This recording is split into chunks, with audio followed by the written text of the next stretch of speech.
Go. Welcome to finale night here on Strange New Pod. I'm your Fleet Admiral and host, Julian Brown, alongside the best bridge crew this side of those really cool looking floating diamonds that our friend My Figure Universe actually pointed out a blue sky. No Man's Sky, anybody? Yeah, but come on. No Man's Sky. No Man's Sky. It's really good now, apparently. Apparently, it's really good now. Yeah, I'm gonna find out. Vice Admiral Eric is here helping me look for the Ark of Truth. He'll get that one, I hope. It's with the Ark of the Covenant.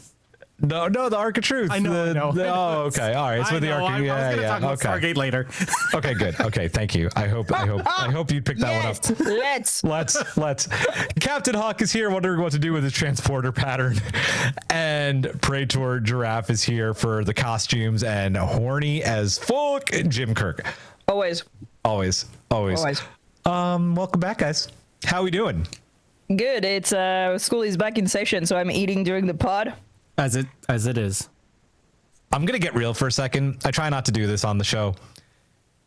Shit's fucking bad right now, friends. Like, it's bad out there, and no bullshit. Like, had a very hard conversation with the wife about all of the crazy shit is going on right now. The reason I'm saying this is, for the love of God, please take care of yourselves. Take care of your mental health. Take a break. Put your phone down. Holy crap. But we are here tonight. We're here to forget about all of that shit for the next 90 minutes or so. I just signed down for 10 years of here. Congratulations to you, by the way. Just because you have it doesn't mean you have to stay the whole time. Yeah, you don't have to stay. We want you to stay. 18 months to renew my green card. It must be a new record. I don't know. But congrats. I'm gonna be here for 10 years. I hope we're still Allegedly. here. No, we're here to get away from all that for the next 90 minutes or so. Yum Yum Pod already here with the Sam Kirk energy. I hope you love the ley lines as much as we did, bud. I love it. Let's go. This week we are breaking down the season 3 finale of Strange New Worlds, New Life and New Civilizations. What happens when Ensign Gamble shows back up at Sky Gowan, the same location Dr. Corby also happens to be at? How is Captain Battel connected to all of this? And a lot more things happen in this episode, and sound stages, and I definitely missed some stuff in the intro because it was a lot. And horny Jim Kirk and mind melds. What happens with that, with Jim and Spock? That's super important. But first, me and my thumbs up. I am going to read the patrons because I always make you guys do it, and every now and then I want to take some of the pressure off of you. So a big thank you to our amazing patron collective at the Ready Room level and above. Thank you Simon Stager, Jeff Reeve, Tallulah, Jen Stein, Tina Alexander, Joe Saporito, Kung Hui, Takako Nagumo, Fernando Nogales, SMK, Colin Davidson, Shatterhand 2049, Jess Coe, Michael Graham, Emily and Travis, Maggie Light, Wayne Ritz, Skonavark, Sean, Jay Howard, Mahalani Uchiyama, Matt Harker, Joshua Lewis, Tara Poland, Slope 74, Rude Parakeet, Adam Sanders, Amy the Magic Snail, Aaron W, Carl Angoli, Michael Kwan, Caitlin, Elizabeth Dean, Jim McMahon, Sedano 317, Puka Hare, 3 Fry Short, Cat Tippe, Tripping the Read Alert over a Pineapple, Sean Manning, Asher at the Back, Chris Waterman, RHCB, Martin Simpson, Norman Buckwald, David Prime Hildebrand, Taryn J. Robinson, Rod Griner, Eric the Red, Trouble, Jamie Roberts, Honeyberry, Paul Taylor Pitt, Brett Jones, Michelle P., Margin Walker 82, Melissa Bartell, Jesse Robbins, Kim, Chris Finolio, Felix Dax, Kelly McKinnon, Chief Petty Officer Snuggles, and Lisa Moore. Thank you guys all so much for your continued love to the collective. I wanted to try and make a Borg joke in there. Do you know how much Voyager I watched while I had a stomach bug this week? A lot. Not enough. Like a whole season. Not enough. Not enough is the answer. Perfect show to watch when you're sick. It is. I do it all the time. I fucking love that show. Who wants to thank our Badmirals? Thank you to our Badmirals who keep us running on time, and they got us to a T. They're like, you better go on fucking time right now. or we're gonna cut you off. No, thank you to our Badmos who keep the Bethesda locked away and the ley lines connected. Simon Stager, Chris Waterman, Tara Poland, Brett Jones, Dana, Matt Harker, Jim McMahon, Maggie Light, and Biff. Hey, thank you. Jedi Cat writes, I'm drinking a wine cooler, so forgive me if I type goofy stuff. It's not a strange new pod if we're not doing and typing goofy stuff in the chat, folks. That's what we're all about. Goofy stuff. It's all about goofy stuff. Let's do some news. Brand new episode of Strange New Adventures is live. Check it out. It's chaotic. It's awesome. They have a hard time just getting out of space dock. We got some great feedback about that episode in our Discord. Seems like people are listening, which is exciting. I'm going to make a bit of announcement at the end of the show, but something coming up at the tail end of 2025 and going into 2026 is I really want to start doing some more cool stuff with Strange New Adventures and like the gaming section of our little podcast network that we've created. Some more fun stuff coming up with that. So go listen to that. They forgot the parking brake. God damn. Simon literally thought that he forgot the parking brake. It was that moment. It was bad. It was really bad. Giraffe, talk to me about LA Comic Con. Yeah, in 2 weeks. Yeah, in 2 weeks. Wow. Damn. My cosplay is not ready. So it'll be ready 24 hours before the show. Oh yeah. Yeah. Weekend of the 26th to 28th of September in LA, downtown LA. It's gonna be LA Comic Con. I'm gonna be there for fun. I have nothing to sell to you except that it's also my birthday. So if you're around, you can say happy birthday. I may have stickers, but yeah, it's gonna be fun. It's a little con that's gone a lot. And Emphasis on may have. all the voice actors of Baldur's Gate are going to be here. Yeah. Oh, am I lagging? You're lagging a little bit. Yeah, you're okay though for now. Okay. It's not affecting your audio. The voice actors are going to be there. So I'm bringing my Tiefling cosplay. Yay. That's amazing. They were just in Toronto and I was like staring at them. Not creepily, I swear. Wow. Neil. That's all I did. Neil. Well, that was not creepy at all. Love you, buddy. It's creepy. Hey, show of hands. Who's listened to Con so far? Haven't yet. Only one episode, right? Just one episode. Okay. Just one episode. And our coverage of that is going to start in 2 weeks. We're off next week. And then the following Thursday, we will have episodes 1 through 3 to review. So go listen to that. I know that for Giraffe and a lot of other people mentioned it on the Discord, podcasts don't have subtitles, which sucks a little bit, but you can go to the Star Trek YouTube channel and they're going to have every episode every week. And yeah, the subtitles are AI generated, so they're not perfect, but it's better than nothing. So check that out. And then store, strangenewpod.bigcartel.com. Go buy stuff, support us. Even if it's a sticker, someone bought one sticker off of our store and I shipped it to them yesterday. It's that simple. Just go buy a sticker. You can buy a shirt too. You can buy anything, a mug, a tote. We got shit. strangenewpod.bigcartel.com. Go buy it. It's awesome. Am I missing anything? We are going to review Star Trek Scouts. We are not going to review Star Trek Scouts. It would be a 30-second pod. I mean, we could. What do we think of Star Trek Scouts? My kid loved it. I'm not going to judge it until I see more than 2 because there's like 18 more coming. My kids did not. I know your kids did not like it. Oh Lord. Yeah. You could buy a hug if you're in person, Michael. I will gladly. I'm a hugger. If you want to buy a hug, you don't even need to buy it. I will give you a free hug. After you purchase something else. After you purchase a sticker. Oh man. I gotta say, I love her. I love her. I love the tagline of Scouts. Discover. What is it? Discover Something. I forget it. Grow boldly. Meatball. Discover, grow boldly, go. Yeah. Meatball. I love that. Oh, he's really good at giving hugs. Thank you. Thank you. Okay, let's strangely loop this, John. Let's do it. So this is a fun one. This is the second episode of Strange New World Season 3. to hint at, and not even like subtly hint at, but full on be like the Doctor, hinting at a Doctor Who crossover. So here's the question. If you were... Yeah. Oh, yeah. At the dinner party. Huge. Helia I have not understood that episode at all. You missed that, Pelia. Yeah. She said, Talia literally said that she traveled with the Doctor. she says, remind me to tell you about the time I spent with the time traveling doctor. Yep, that happened.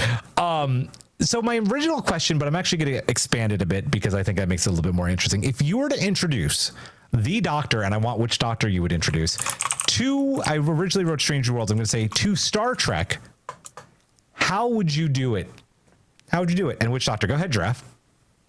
Rigatwa, who helps bring news of the Discovery. Oh. I will die on that fucking hill. Helps, I don't know, Spock Get closure. Get closure. You know, Wow. something like this. I love that. Or like Michael has to bring something, like I don't know, one of the Starfleet Academy kids gets lost in time and something like this. I think they need to. It should be in a way that breaches something between Discovery and the current. You know, like Yeah.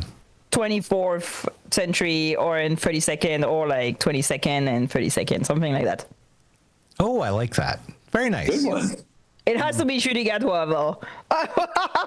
Nobody else. I refuse anybody else. If you guys are still thinking, I'll read one from the chat. Gene writes, ooh, I picked 10th Doctor at Choo Choo concert when they bring out the third Choo for the Choo Choo Choo Jants. I like it. I'm here for that. I mean, Tennant is my doctor. That's the one I love the most. But I want to see Rose, the Rose Doctor, because we haven't seen anything from her yet. No, I hope just that's not spoiling anything for people in the boy. chat. That was a pretty big spoiler. That was like months ago, right? I don't know. If you're a Doctor Months Who ago. fan, you're gonna find Well, out. but You're it's gonna know not- at this point, right? Yeah. But it's not Rose. No, No. but We don't know. no, it's not Rose, but it's like It's not Rose. like It's the Doctor. like the It's doctor Billy said, Piper. the doctor said that they've taken images of people that Yeah. they've seen before, right? That's why we had Peter Capaldi before. Anyway, I want to see the Rose Doctor, and I want to see Helia as their companion, but I want to see them in Academy. Like, Nice. I like that. I want to Okay. bridge that way. I don't know how, but I think it would be fun. I don't Nice. God. Hawk is still mean- thinking? No, actually, for me, it's more like a kind of I'm thinking about it more cinematically in that the Enterprise picks up a signal, strange anomaly in that near a black hole. I imagine the TARDIS, like, the Doctor, and whatever companion. I don't think I'm going to pick a particular Doctor. It's just going to be the Doctor. Anyways, taking this new companion on that for some sort of like a ski trip around a black hole, basically, just skating along the surface of it and that, just to show that what it can do, and the Enterprise crew having to react to that. I like it. Yes. I I like have it. another option. Okay. Do you want to do your other option or should I go No, first? go ahead. Okay. We can be the same. So Matt Smith is my doctor. I absolutely adore 11 and I adore the pawns. Like, I get goosebumps talking about the pawns. The pawns. I need it to be Matt Smith. I just do. I think his level of quirky on the bridge of the Enterprise would level like Boimler and those old scientists. Like, I just would love that. Man, it would have to be something like super out of this world. Like, I would love to see the Enterprise fight like Cybermen, or like this, like, honestly, like Star Trek versus Centaurans would be epic, because there could be like, I'm the clever one, you're the potato one jokes, and I always love that. And then I just also have to say there's something also, because I love Peter Capaldi so much as yes. well. I love 12. I would really love to see 12 put Jim Kirk in his place a little bit and like have a sparring of words with him, because that's totally something like 12 would do. So I Yeah, it's got to be 11 or 12 for me. And I feel bad not saying Jodie because I fucking love Jodie as well. I have another one. And I think she could work as well. Okay. Oh, I have another scenario too. I will go around one more time, Giraffe. Prodigy season 3. And Wesley Crusher with the Doctor. That would be so much chaos energy. Oh my God. So much chaos energy. Yes, I like it though. Okay, Eric. I want Jodie Doctor, but the other side of the Salette who ate its own tail, because we know that the TARDIS was there, right? Yes. So I would love to see what they're doing and then maybe interacting with the Enterprise, but no, Enterprise is going through shit. Oh, they don't know what's going on. Maybe the Doctor and her companion are on there disguised as Starfleet. Like, you know how they had the trouble with tribbles, but do it like a Doctor. Yes.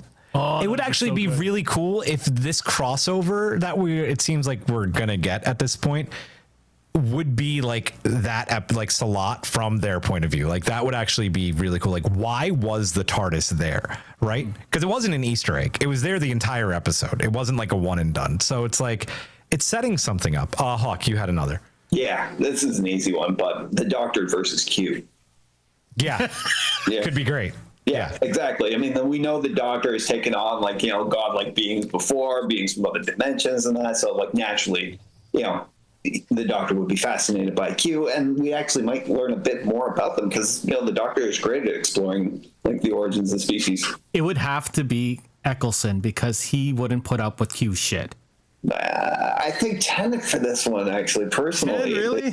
You want the two goofy ones? Having to go against like the John Delancey actor and that, I would kind of go with Tennant to match his crazy. We have some more great answers in the chat. So, let's see. Did we say this one already from Dana? David Tennant doing lower deck shenanigans or doing something cool with Scotty. I would dig that. Jedi Cat wrote, Pike getting spirited off the J-class cruiser just before the accident and travels in the TARDIS for a little bit before he has to eventually go to the boop boop chair.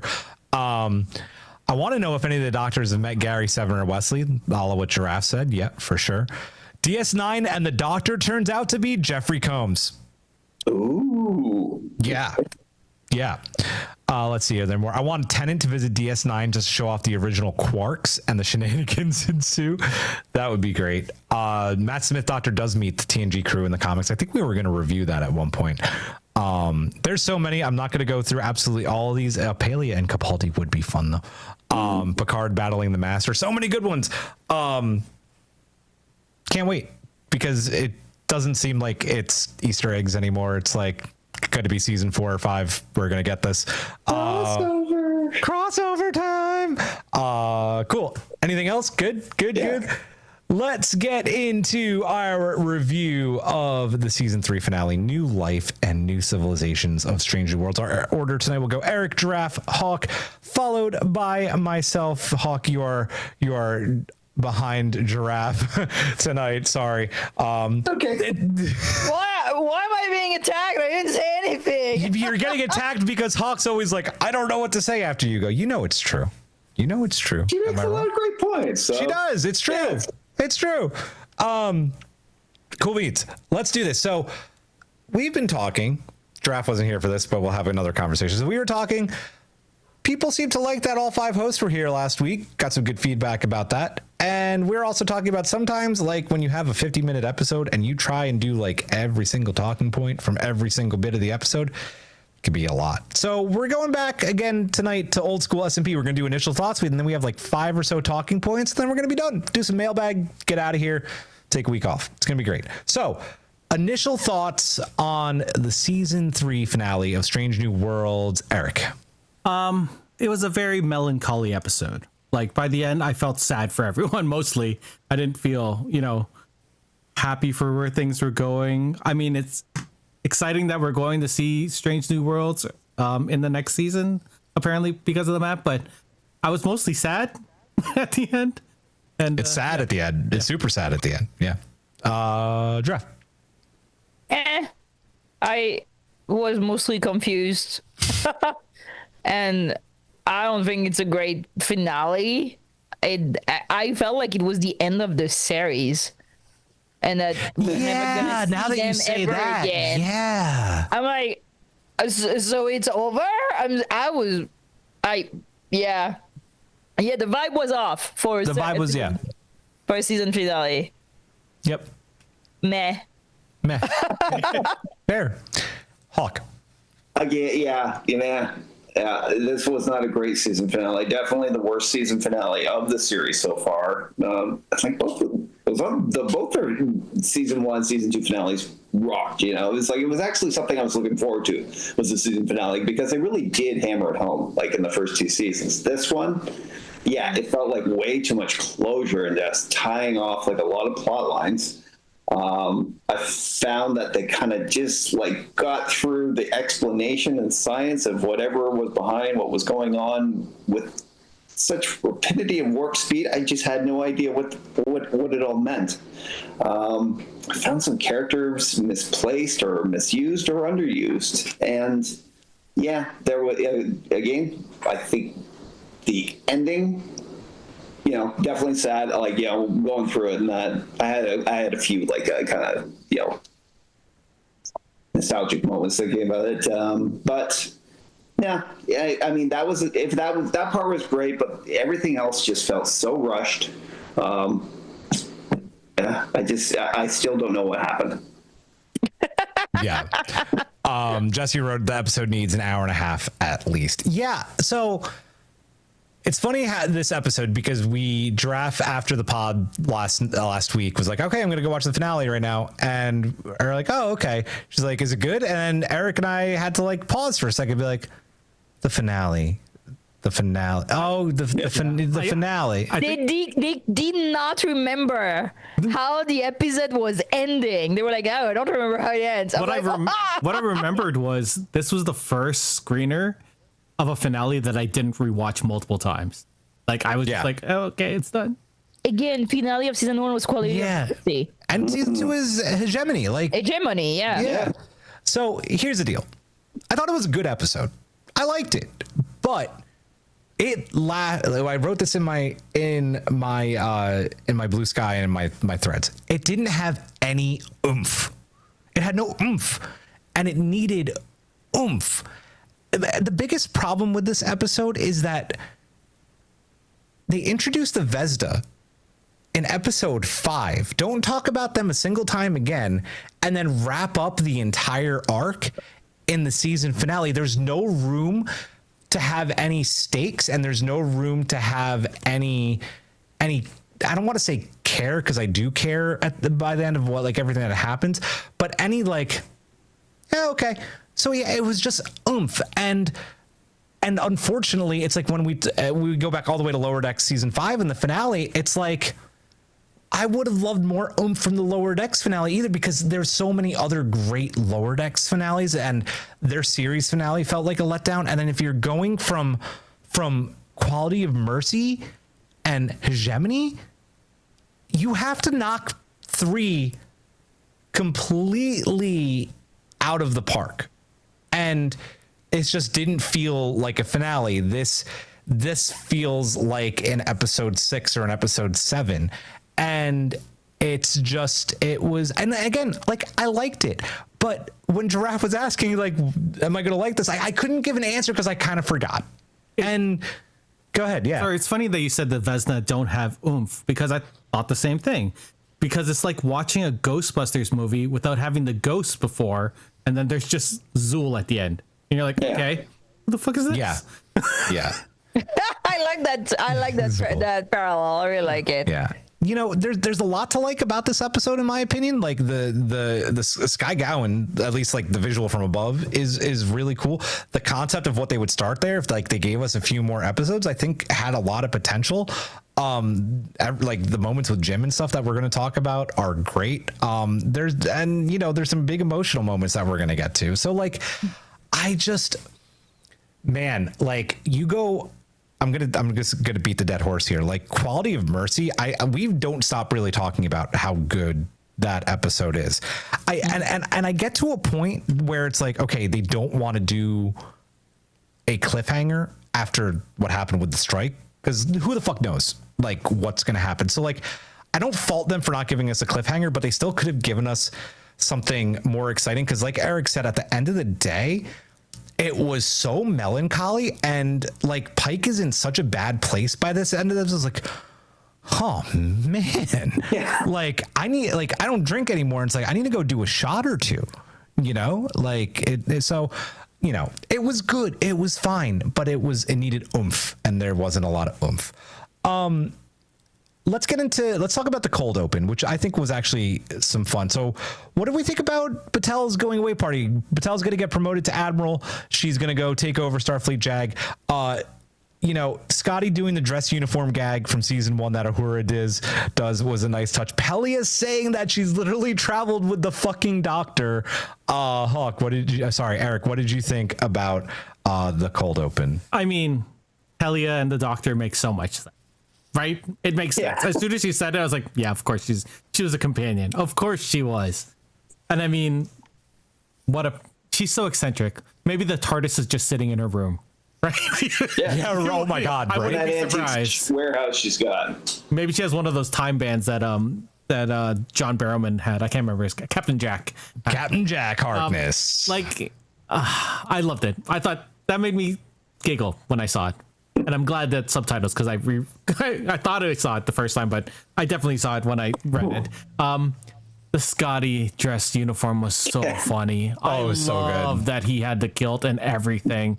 It just made me so happy that and then Pike's reaction to it was cute. Because it's the same exact sound he makes when he sees Uhura. It's like, it's so classic. For sure. The Captain Battel party. Like, as soon as they started and they all started talking, I was like, oh fuck, she gonna die. Yeah. She's gonna die. Oh, it's Bob retirement party. Yeah. I hope nothing wrong is gonna happen at the factory today. Tomorrow I'm going back to factory. Are you really? At the explosive factory. I hope there's gonna be nothing 24 hours later, Marie Battel never showed up. The case is ongoing. The thing that really hit it was M'Benga saying, "Oh, Pike hasn't known what to do with you gone for 1 week." I was like, "Oh fuck, she's definitely gonna die," and it made me so sad because that's all I kept on expecting, and then I was just like, "I wonder how." Yeah, fair. But that's what definitely, like, as soon as that happens, it's like, yep, this is the episode. Yep. Yeah. Giraffe, what do you think about the cold open? I like the cold open. I think it was fun, and the fashion was really good. If you want Chappelle's dress, let me know. I exactly know what that dress is. How about Sam Kirk's shirt? It was nice. Yeah, I don't do guy stuff, but I could. But I remembered seeing that dress somewhere, and I was like, oh, I know exactly where it's from. Anyway, I love those like moments that are not, that are a little bit like everyday stuff, and I think it was a nice like full circle with the first episode. That's why also it felt as a last episode of a series. Yeah. Mm-hmm. Because it mirrored the first episode, and I was like, okay. Yeah, definitely when they were like, that very successful woman is going to move on to do something cool. I was like, oh, they're so fucking killing her this time. They've been teasing us. They've been like, no, we're not going to freak Battel. Us? Never. And then the retirement party, I was like, it's a Austin Power move. But yeah, it was a nice scene. I feel everybody, it's always nice to see those scenes. I like them. Yeah, I agree. Hawk, what'd you think? Yeah, you can kind of see it coming, but you know what? That's the thing about these parties and Pike's like quarters now, and that it's a signature of the series, right? Kind of like the poker table and that in TNG. It's become its little couloir. So yeah, there was a false sense of it does kind of lull you a little bit into a false sense of securement, but when you see it's the going away part of Battel, it's like, okay, yeah, they're really doing this now. My first instinct was McBain. What was your first instinct? McBain from The Simpsons. Hard to get shot. Don't talk crazy. For me, it was definitely Austin Power. Yes. It is my last day at the factory, of the evil factory under the volcano, and I'm like, oh, This is what we're doing, huh? Even still, I like these moments because at least it's one of those moments in that when the actors can just be the characters in that and just interact like naturally. So yeah, like the cold open in that. Let's move forward. Yeah, I like the cold open a lot. Okay, we're not going to get a huge chance to talk about this tonight, so this is where I'm going to insert this in. Thank you, Strange New Worlds. Whatever anybody thinks about the season, good, bad, hated it, loved it, whatever. Thank you for not introducing another TOS character this season. Like, seriously, big ups, because that also gave Scotty the room to grow and breathe. And he has been like such a blessing to this season. Yeah. Anytime he's on the screen, he steals the show. And the dress uniform bit, the fact that it's him, the fact that it's Ortegas, and Pike does the same exact laugh, and he's pretty much wearing the same thing. It's like, I love when Star Trek does that stuff. And it's just, I love seeing the family aspect. And this is episodes a lot about the family. And it was just good. I just always get jealous because I want to taste Captain Pike's cooking, and probably Anson's cooking, because I feel like Anson, with all his like crazy talents, he's probably a killer chef too. So it was awesome. It's better than the red velvet cake in Picard, I'm sure. Oh God. Sorry. Let's talk about Ensign Gamble. Jesus fucking Christ. Sorry. Yeah, we're going right to it. Let's talk about Ensign Gamble. Gamble coming back. Now, I saw this coming. I personally saw it coming. I did. Oh. I did, because of the glitch at the end of this game. It was like, we're not done. We're not done with Ensign Q. And I wanted to tell you so bad, but I didn't. But what did we think about him basically becoming the leader, in quotation marks, of the Vesda, using the Sky Gowans to worship him, and then being the main villain of the finale, only then to kill him again? Eric. I hated it. I did not like seeing him die again. Like, that sucked. As one of the only colored people on the show, it sucks seeing seeing him die twice. That being said, no, he goes to prison forever. The second black dude. 50% of black men, in America, will end up in prison, and Strange World just admitting to this. Just want you to know. God, it looked like he dissolved, and then the entity inside went inside. But I could see him also going. Like, that sucks. I know he's not in there, but he has his memories. I disagree. Yes, I don't think it's soul is in there. Like, that being said, I didn't know what they were going to do with the glitch. Like you said, you thought it was him. I did not know, because they had done the glitch before, so it could have been just their tomfuckery on the show. You know what? Like, him being the leader of these cultists. I mean, it looked cool. It looked like masks from TNG. So people are saying that in the chat. Mars like, his mask was from Masks. I'm pretty sure Mask is like actually best. Like, it could be, right? Retconning it. That would have been more interesting. I feel. I guess it's just that I didn't feel anything for the Vesda, so I was like, okay. And Gamble, oh man, I would have preferred it being some sort of like shape-shifting thing. Like, it would have been cool to see, like, if it was Gamble, maybe it shifted into someone else. Another thing, like, that could have been like, they talked about evil being perpetrated throughout, all time. That would have been cool to see multiple versions of evil instead of just having this black dude be the vessel of evil. Like, that's bad, dude. That's bad. Strange New Worlds. Oh, I don't know. I didn't like seeing him. I didn't know. And then that was a way to shoehorn Mabenga in the episode, which I didn't like either. No, because I disliked all of everything. Yeah. Giraffe. So it didn't make sense to me, because they throw the Vesda that is in the glowing ball into the transporter. Buffer. not Gamble. Gamble dies. His body's there, right? And they get the essence of the thing and they put it in the transporter. So I'm like, it could literally be anybody. If it escaped, it can possess somebody else. That would have made more sense than like, I possess somebody else because they need to possess somebody and then made it into Gamble. The fuck? Do you want my crazy headcanon for that? They pulled a what's the alien race that like takes, because I just watched so much Voyager. If you say progenitor, I'm gonna be so mad. Oh God, no. Ensign Ballard's body and turns her into like one of the things. What if he what if like the Vesda like opened his coffin tube that they launched into space and just fucking used his body again? Okay, so this Dark is as also fuck, but very fucked up. Yeah, fucked up. I'm like, it's a sci-fi. Just give him an Orion. Give it like this is somebody else. But they were like, the audience is gonna be too dumb. They're not gonna remember 5 episodes ago what we're talking about. So they were like, we're gonna bring back what is his name? Myers.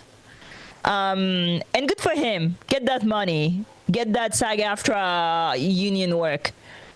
Do it. Good for you. I'm happy for you. That was a badass role. Too bad it was like low-key racist, but it's fine. And I'm gonna add to this that I agree with everything that Eric said. This is why Jordan Peele wrote Get Out, because it is about using black bodies to do stuff, and that's a trope on TV. It is a trope that comes back and back and back again, and I watch this and I'm like, these motherfuckers need to watch Get Out and understand what it's talking about. It's not only a scary movie, it talks about the use of black bodies to do your bidding and not as a person. It's like something that comes from slavery. It's fucked up. It is fucked up on so many different levels. But I'm here for Myers getting like some of that sweet credits and, you know, money and again, union job. And residual, and like to show his acting chops because he was good. The role is fucked up, really, and that's not his fault. Yeah. So I have no hate for the actor, but like I have no hate anyway. It's just TV, but it is a problematic trope, and I'm kind of tired that there's no more. I don't know, like knowledge about those things. Again, just watch Get Out and listen to Jordan Peele, and you understand that's something that maybe you should not be doing. Yeah. I don't know. Yep. Huck. No hate for the actors, no hate for that, but like, yeah, honestly, like the writers, I'm really angry with this season and that because, like, you know, they're just not delivering in that, and they're running into a lot of problems. They just don't seem to be able to write for people of color on this. That said, I mean, bringing Gamble back was terrible. I know I've had a problem with, like, you know, all the callbacks and tropey stuff they've been doing, but you know what? The one thing I was hoping that they do to save the Vesda as a character in the series and that was kind of tied into like TOS and what was that, Wolf in the Fold episode? Because I totally had as soon as they took over got into the ship computer at the end of episode 5 and that, I was running there, ooh, maybe they'll do that. I don't know. I have a kind of special love for that because, like, you know, even before TNG and that, I remember like reruns of Star Trek as a kid. That one I always remembered that because I had a weird fascination with Jack the Ripper at the time and the connection with the Wolf in the Fold and that creature and that being, you know, at one point being Jack the Ripper on Earth. You know, it's super scary. I loved it. That said, like, you know, terrible idea bringing him back like this just to kill him off again. Shout out to Bernadette Croft and that, you know, excellent job on the costumes in that whole scene. You know, direction was great too. That was super weird in that. As soon as they started plucking out their own eyes. Oh, that scene was. It was intense. But it was pretty fucking cool, honestly. Yeah. So, I don't know if this is controversial or not. I don't know. I liked the idea of Gamble coming back. Okay. And I even like the idea of Gamble being the bad guy.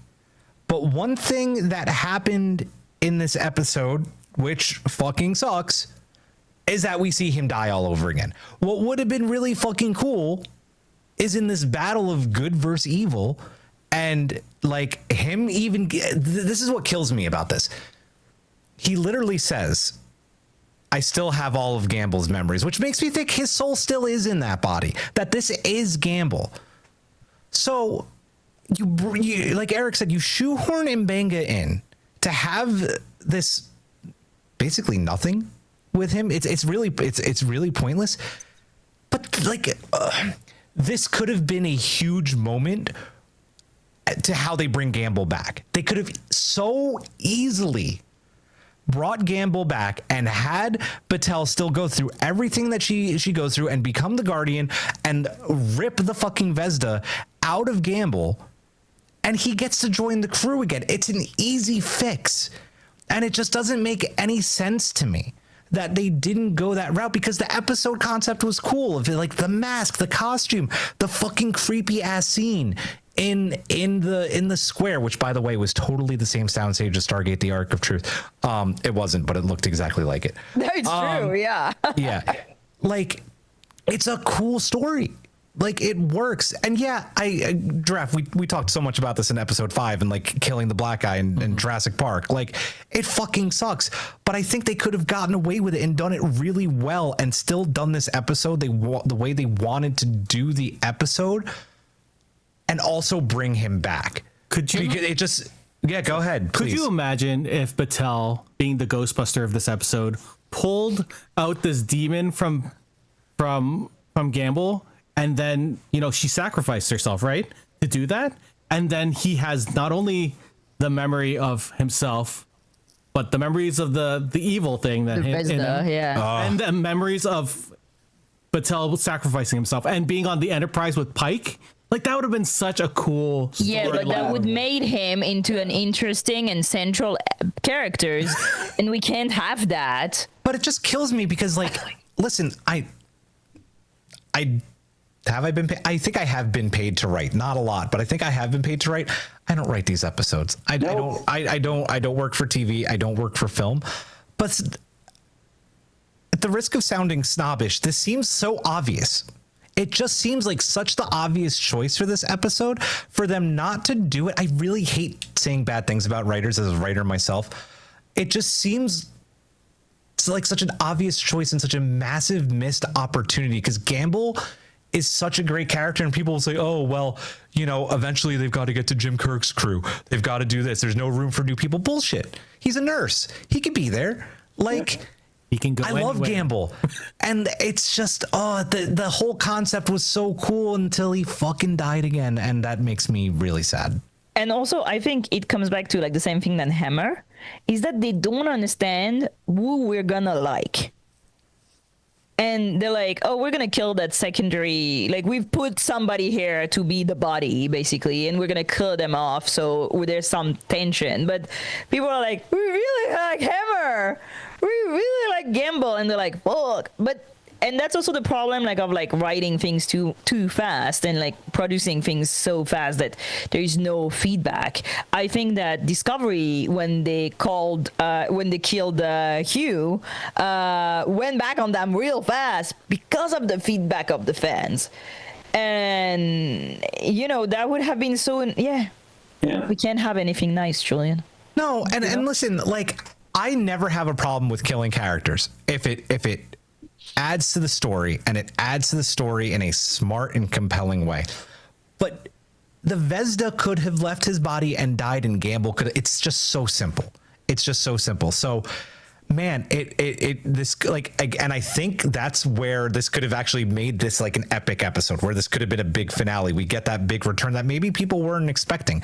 Instead, it's like, oh fuck, there it goes. And I honestly, maybe I'm fucking stupid, but I really thought, no. I really thought that they were going to bring him back. I really did. I was like, oh, Mbenga's there. He's going to get through to him. They're going to get the Vesda out of him, and he's going to, nope. You're so optimistic. I love this for you. I've always been the optimistic one. So. And can I please say, like, the direction for it was terrible in that instead of like having that cool idea, as the plot, and that they chose like a kind of like effects driven, like Avengers Endgame snap, and that instead of that, it's almost like they let the effects budget dictate where the story was going to go rather than the writer. And that was, you know what though, Hawk, that's such a good point too, because you see, it's a great point because you see the Vesda like going back into his body, right? Which is a really cool special effect that they could have used again to get him back out. It's just, I honestly, I could talk about just this part of the plot for an hour because it upset me. Yeah. So I'll leave it at that. Let's move on. So we find out that Battel is the guardian on what is she exactly called? Because I keep calling her guardian in Construct, Guardian. but it is a guard. Okay, yeah. On Vadia 9, and she chooses to go fight Gamble in order to take the place as the Construct. What do we think about Battel's conclusion here in Stranger Worlds? The revolution of what she is and finding the power to fight through this kind of shared life with Pike, and ultimately becoming the guardian of this Vesda prison. Also, Gary Mitchell eyes and regeneration energy. Eric. Her being the statue and in this never-ending loop, or where she was always the statue and the statue was always her. Very confusing, but Star Trek confusing, I guess. As soon as I saw Gamble hit the statue and it like caught her in the same spot, I was like, oh, okay, I guess we're going there. I love the eyes. That effect was so cool and so good. It didn't look shitty, and it's hard to do eye effects. So it really is, yeah. The way that it did, and then the way it faded back when Pike looked in her eyes. Oh man, that was also sad. I like that a lot. I kept on thinking about her being a Ghostbuster because that's all this looked like at the end when the statue was destroyed and everything came out. It looked like when the when the machine in the firehouse exploded and all the ghosts came out. I love Ghostbusters, so seeing that made me laugh and giggle all at the same time. And her energy, the gold-y thing, it looks like the proton pack. Strange energies. It looks like Ghostbuster energy. I thought it looked like regeneration energy, like it does so look much like like that. It had to be that it had like again. I feel like that was on purpose. I really do, because it's timey-wimey shenanigans too. The Doctor Whoing. The sequence, the what's it called? There's a trope for this, the planning for the future before the end, where they show a life that could be that won't happen because this is like, it's supposed to cause comfort for the other person that knows that they can't have this life with them. It's a trope that happens in TV all the time. Not all the time, but often. I feel like it's happened in Star Trek before. Like the finale, Inner light. That happens a lot. Even the end of season 1 when we saw Pike seeing a different life for him if he didn't die. Like that's the same thing ish. I loved this sequence. We were talking about this earlier, and Hawk was like, "This reminded me of Up." It gave me all those, and it does. It gives me. I love love. Love is lovely. I love love too, dude. I love love. Seeing people. Jared's laughing at me, but I do. I loved it. I love these two together. I've loved them since the first episode. So seeing them live a happy life, knowing that this is not gonna happen to them. Like I like that she was still doing her thing, and I like the idea that maybe Chris chose her last name. I thought that would have been cool. Like the knocking at the door was that little audio trip for me that knew that there was an impending doom. It kept on happening, and you're sitting there like, oh, very man. Twilight Zone. It's very Twilight Zone. I love that. It seeing them grow old together, and it gave me sort of the feelings I saw at the end of Discovery. Like I liked knowing that people are happy. I know that this wasn't real, but at the moment when I'm like, oh, I know this is gonna suck in a couple minutes, but right now I'm happy for them.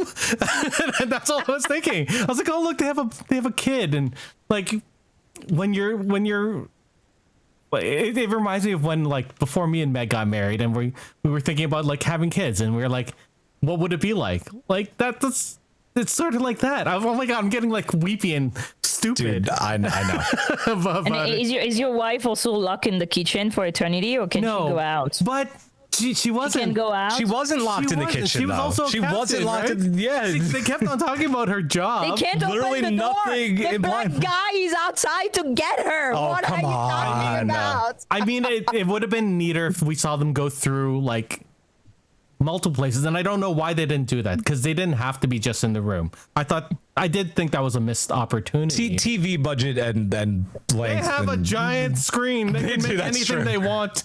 Yeah. But I love Pike's house. I like Pike's house too, but they could have gone other places. I mean, yeah. Anyway, it felt really sweet, and it made me sad that that's Battel. It felt like this is Battel, what she needed to go through so that she could let Pike go. Like, that's what it felt like to me, and that sucks. But it's sweet, but it's shitty. It's that melancholy I talked. The M83 having it happening at the end, that song was the perfect feeling for me, so because I good. just sat there. I was like, fuck. I love M83, but when they make sad songs, they make it enough that I just like, it destroys me. And that's what that feeling felt. I remember your exact words after watching this, and I hadn't watched it yet, and you were like, "This episode makes me sad." I'm like, No, fuck, because I said also my know what heart that hurts. Oh, my That's heart what hurts, I said. but when you say things like that, I know what you mean, and I'm like, oh fuck, this is. And it did, because I like her. I like her a lot, and I'm sad that she doesn't get to say goodbye. This was her goodbye, I guess, and she just dissolves into the statue. And Pike's like, fuck. And he didn't get to say goodbye, but I guess everything was said in this sequence to each other. Like, it's hard. Like, and it would have been nice to know that this felt like a whole lifetime for them. I think it did. I think they imply that at the end of the episode when Pike sees the apron, and he's like, oh, and it's like that big, like, oh, he remembers all of that. But again, so she dies at the end of the vision, and then she immediately dies in real life. Like, Well, doesn't die. well, she's a statue. I know, but They she's don't not die. dead. She's refrigerated as They She don't is an die. ice statue. She is an ice statue. like the amount of trauma this man is already experiencing from knowing that his end is coming soon, and then seeing his wife die of old age, and then his partner dissolve in front of him. I don't know how he didn't just mentally and physically break down at that moment. Like that's heartbreaking. And It's the Miles O'Brien torture episode. it Yes, it is. Oh my god. It is. Oh, yeah, man. But yeah. That's all I have to say. Like, she was an awesome character. I wanted to see more of her, and it sucks that this is how she ends. Yeah. Draft. Okay, I fucking hated everything about this. Let's be honest. I'm mushy. Like, I found it very, like, it's something I've seen 17,000 fucking times, and I'm like, this is Star Trek. If I wanted to watch fucking soap opera, I'd watch that. Like, I don't know. I don't watch Star Trek to like have like the epitome of life. It's to be home and have children. Like, I watch Star Trek for Janeway. I watch Star Trek for Burnham. I watch Star Trek for 7 of 9 because it's one of the rare places where there's like badass stuff happening with everybody together. So I'm gonna start by the beginning. First of all, the whole thing, I'm a hybrid now. I was like, give me a fucking break. I forgot to talk about that. Because she has Illyrian DNA and Gorn DNA, she knows evil and she can fight evil. We're still on the same bullshit that DNA gives you like genetic memory and stuff, and I'm like, this is so fucking dumb. I'm so done like saying the same thing over and over again. But man, now there's a religious like component of it that you can know true evil because true evil really exists. The only fucking person that I respect in that whole episode is Spock, who goes, well, evil doesn't really exist. It's a cultural component and how we see things. And everybody goes, no, there's something very ancient and very evil. I was like, what the fuck is that? So I'm like, okay, whatever. I already knew what the fuck they were gonna do with this, you know. Dumb for dumb. I'm like, sure, you have genetic memory and that helps you fight true evil. Ugh. Like, same. I don't watch Star Trek for this. I watch Star Trek for Jodie tinkering with like God knows what and trying to explain me something that doesn't make sense with words that don't exist. I'm game for that. But if I want to watch like true evil being fought by people who are touched by God, I'll watch Supernatural, which I like too. It's not a problem of me not liking those things. It's just that, why are they in Star Trek? If you enter in Star Trek the idea of true evil, it becomes very problematic because that's not what the show has been telling us. It's always about new civilization, new life. It's the title of the episode, and it's just like, no, there are things that are true evil that we need to murder, and I'm like, We talked I about don't this think in so. episode But 5 too, right? Like the idea, Yeah. like they kept on bringing I'm it just up. A bit, yeah. And I think it's also, I'm going to be like a little bit political, like too little bit, but it's a cop-out that I see a lot right now in America, being like, there's some people that are just truly evil. It's like, nobody's truly evil. It's a lack of education. It's how you grow up. It's what happens to you. There's a lot of reason that people do dumbass shit and terrible stuff. Is it evil? Yes. The action is evil. The speech is evil. But the person cannot be born evil. Like, it's not something that is intrinsic. It's not something that cannot be deprogrammed or cannot be discussed. So I don't really like that Star Trek is going there right now, of all times, you know, but that's another point. Anyway, I was like, whatever. Then that whole thing, like, she goes, so it's a lot of like those super outdated tropes, you know, like, what is it, the special girl, she has a special power, you know, she's gonna save us all, but she needs to sacrifice herself because that doesn't work. It's also the woman on the pedestal, right? It's like she becomes that untouchable thing that is not human anymore, and I'm like, okay, whatever. I'm gonna compare this to the sacrifice of Ariam in Discovery, where there is a component of also her not dying through the memory that are kept by her friends that are downloaded on the ship. You know, there's this whole thing about her being gone but not gone, her sacrificing her body, but her, and I feel it was done so much better in Discovery, because also I will say, as a woman, 99% of the media I consume is bullshit when it comes to women representation. And I'm like, I love love. I don't have a problem if you want to be married and home and pregnant and doing kitchen stuff. I don't have a problem. It's your choice. You do this if you want to. But I do think that representation matter in a world where most of the content, especially now, is going more and more and more and more conservative when it comes to the woman place in stories. I'm just like, so we knew they were gonna fridge that woman since the beginning. They made me forget about it because it lasted 10 fucking episodes. And then now, But you never forgot about it. no, I didn't forget about it. I just like thought that if they had done it like episode 3, it would have been more emotional than 10 episodes later. I do agree with that. Quite a bit.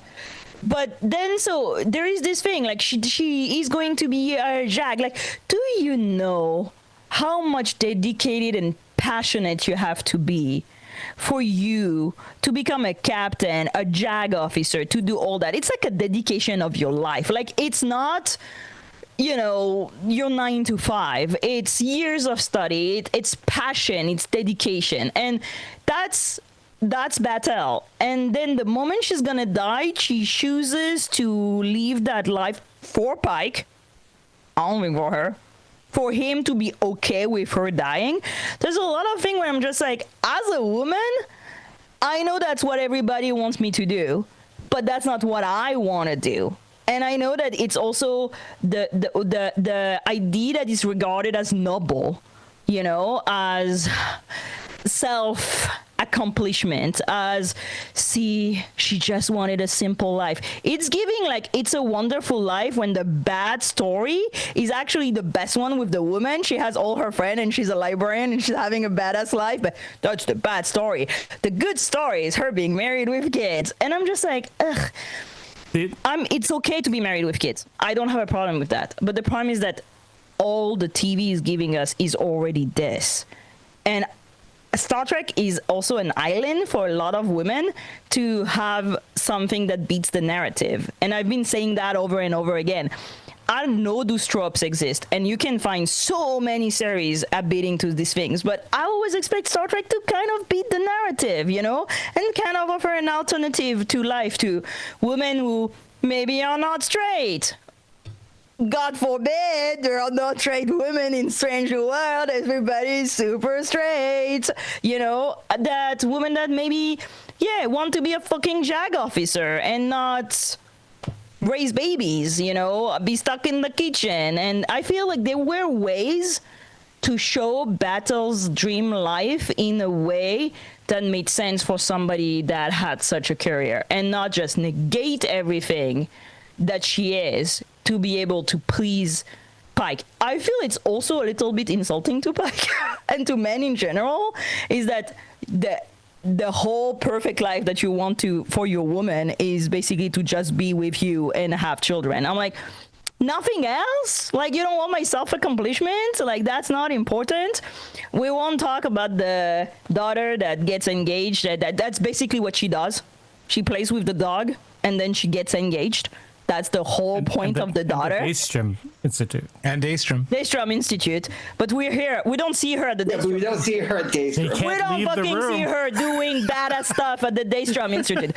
We see her bringing another black guy, so like nobody says they're racist, and be like, I'm gonna marry Roberta Frield's son. And we're like, barely legal. Yes, do that. So I'm like, in itself, I just rolled my eyes and be like, sure, go play with the dog. I don't know.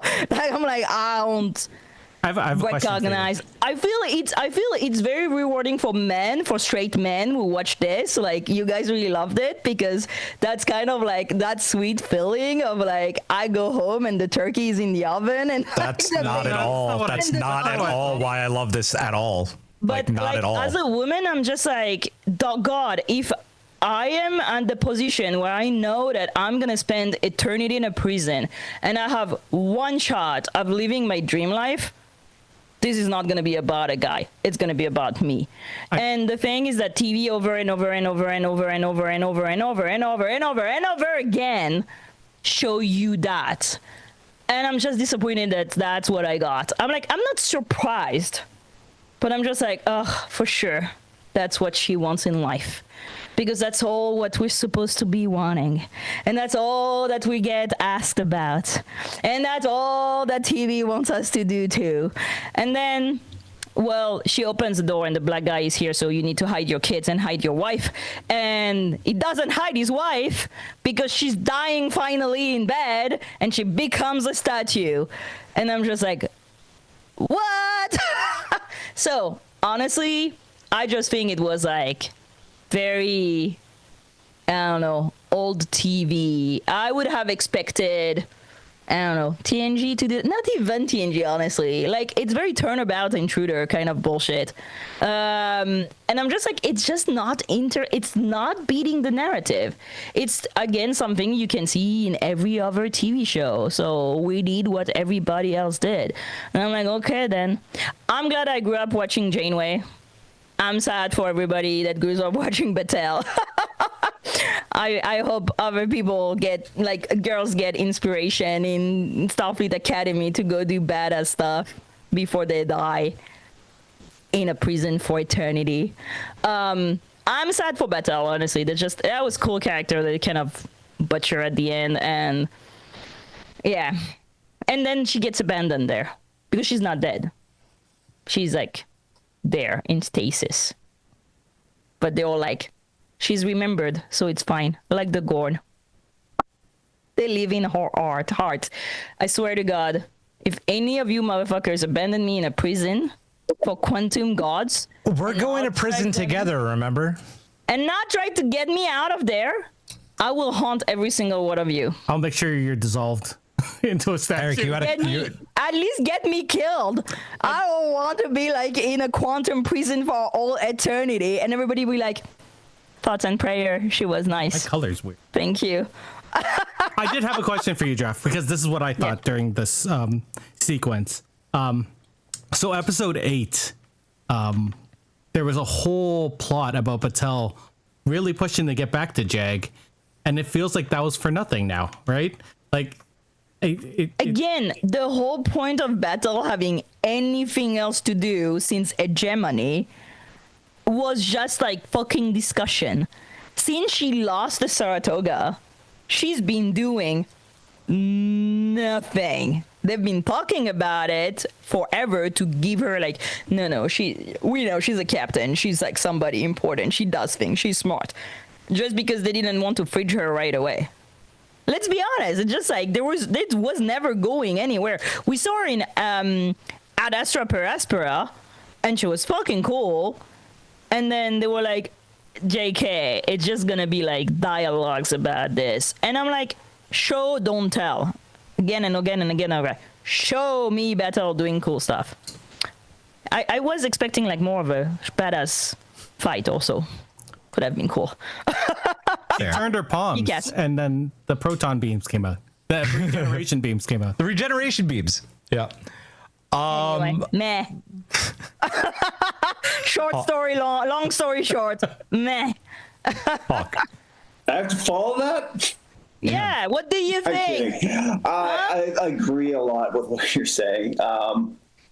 It's exactly, it's show me, but you know, it's like they mention in the background that she does all sorts of cool stuff beside that, but yeah, locked in that little room and that, it's all about the show me, right? And it's really ultra conservative values in that, which makes me wonder if it was really, you know, that was really where Battel wanted to be, or if she was just simply doing that for Pike, you know. I'm sure, like, you know, if she was to flash forward in her life and what she wanted to be, it'd probably be vastly different than that. I kind of think that she gave that to Pike, but what's really concerning me is how kind of screwed up that is, and that, because that's going to be like this memory that Pike has sitting in the beep beep chair for all those years. Yeah, Because he has Trina as a side piece. Yeah, I know. You don't remember? The Talarians are going to do the same thing to him. I want to say, I don't think they want to be ultra conservators. I don't think that's it. I don't think like Star Trek goes like, oh yeah, Tridewise. I just think it's like a lack of talking to women, being like, is that what a woman wants in a woman character? I just think it's that. I think it's a lack of imagination. I don't know. I think like I got to go back to the writers and that, because I think, you know, I've seen those same names come up on the same episodes that we've had big issues with and that over the last 2 years and that. I mean, this was Dana Horgan and Davy Perez tonight who wrote this one. Dana Horgan wrote 4.5 Vulcans. Davy Perez. Davy Perez wrote a cool one. He wrote the... Which Davy Perez has wrote a lot of great episodes. Yeah. Like, He worked in Discovery. Yeah. I don't know how much they wrote their stuff and how much it's changed. It does seem really different, right, from Discovery. It almost seems like the edited stuff. So yeah, maybe their names are on it. Maybe like this goes into like, you know, into the hands of a producer and that, and changes by the time it actually gets to screen and that. But it definitely doesn't feel like the same way that, like, you know, we're used to with Discovery and Star Trek and that, and the way these, you know, shows develop their plots. It just feels rushed. All that stuff about, like, you know, the Gorn DNA and the Illyrian DNA and that, and then the chiral flower from the shuttle to Canfora, you know, that played a part I forgot too. the moss. Yep. It's all connected. How? It just is. That's the impression I got from that plot point. It's all connected just because. It just doesn't feel like Star Trek. It's lazy in that. I want behind the scenes. I want to know why. And it didn't seem to get there. in a game with Mbenga and that, and seeing the inscription on the gateway and that, and it's like he's destined and that. This was his destiny and that. What? How could they be talking about him? Why? Why is he on that stone? They don't explain it. It's just cause it was destiny. This is not what Star Trek does. I hate the idea of destiny in Star Trek. I hate the idea of this in Star Trek too, so bad. Yeah. So bad. It's as equally as bad as them defining evil as pure evil and that in the Vesda and that, it's like, no, Star Trek doesn't do that. Even Star Trek 5 didn't do that. And they were searching for God. And at the end they realized, oh, this isn't God and that. This is just some species and that who can't get off this planet. There's always more to the story in that. They're not just pure evil.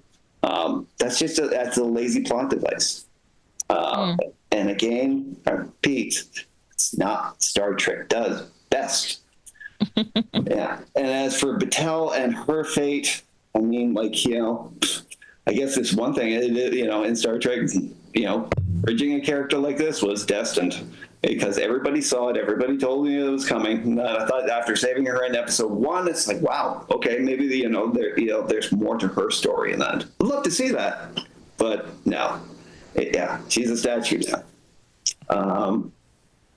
I mean, I really would have liked to see her for one more season. Yeah, right? Yeah.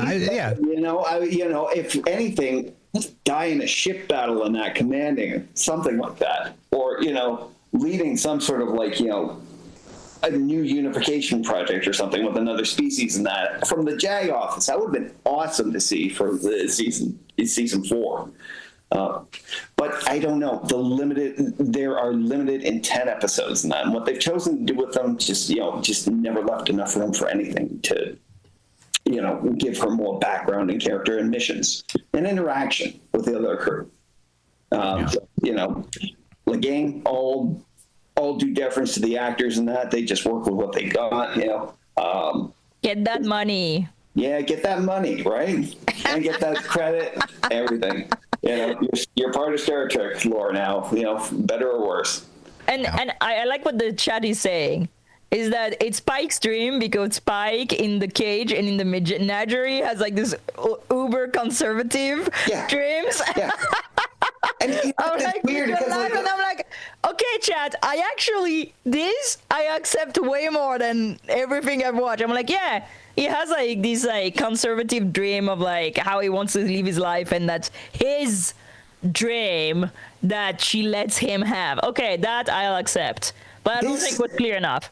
This always bugged me about Generations too, and that this felt a lot like the Nexus scene from Generations and that. And what always bugged me about Generations is how Picard wanted his life to be in that. If that was what Picard had wanted his life to be, at home with 7 children and that at Christmas, he would have gone for that. It was just but it wasn't. That's not what he wanted. But then you can have the conversation of you sacrifice. You have to sacrifice something from life when you decide to have this career.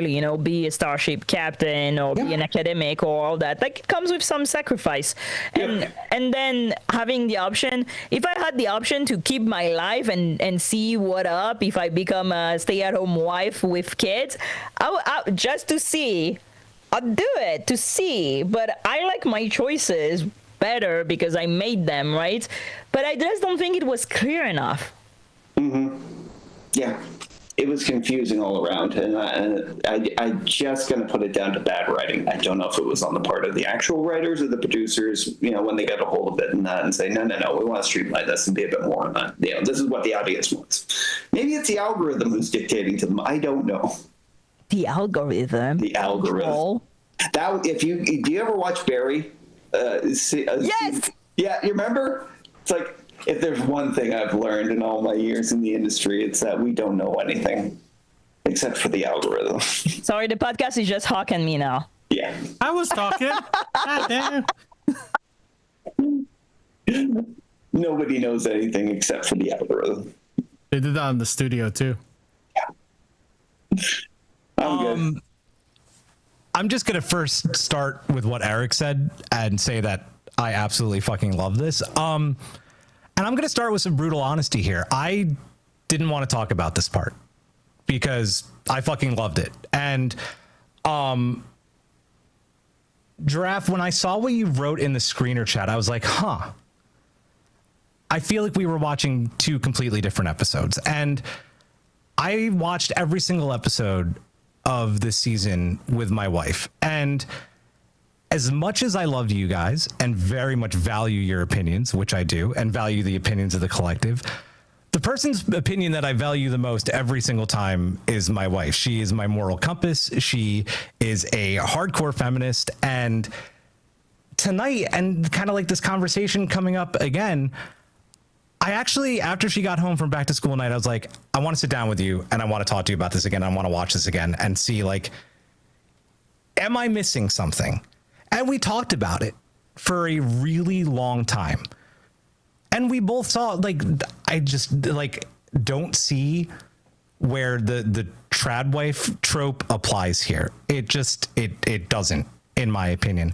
It's nothing ever implies ever in this episode that Battel stayed at home. In fact, if you want to say, Pike was at home with her most of the time as well. It was like a co-habitual thing. And it is actually implied that Pike quit Starfleet after the accident's supposed to happen.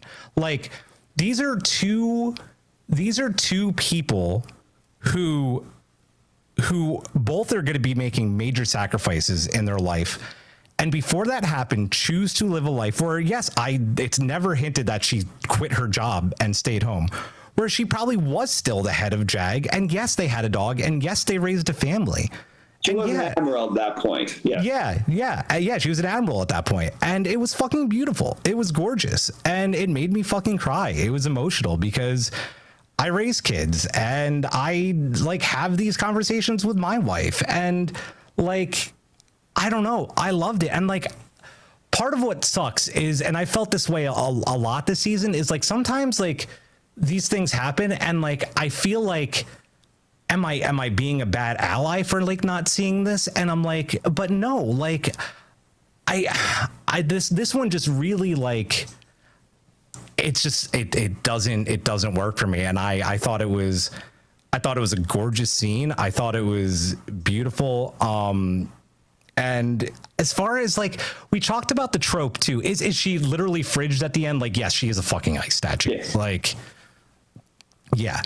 Do I think her sacrifice is still, like, really good? Like, I think it's a good end for the character. Like, I like the battle at the end. Again, we already talked about, like, how I feel about, like, you know, what happened with Gamble. Like, that fucking sucks. But, like, this was just, like, wholesome. Like, Pike got to experience a life that he's never going to have because he's going to make a very similar sacrifice.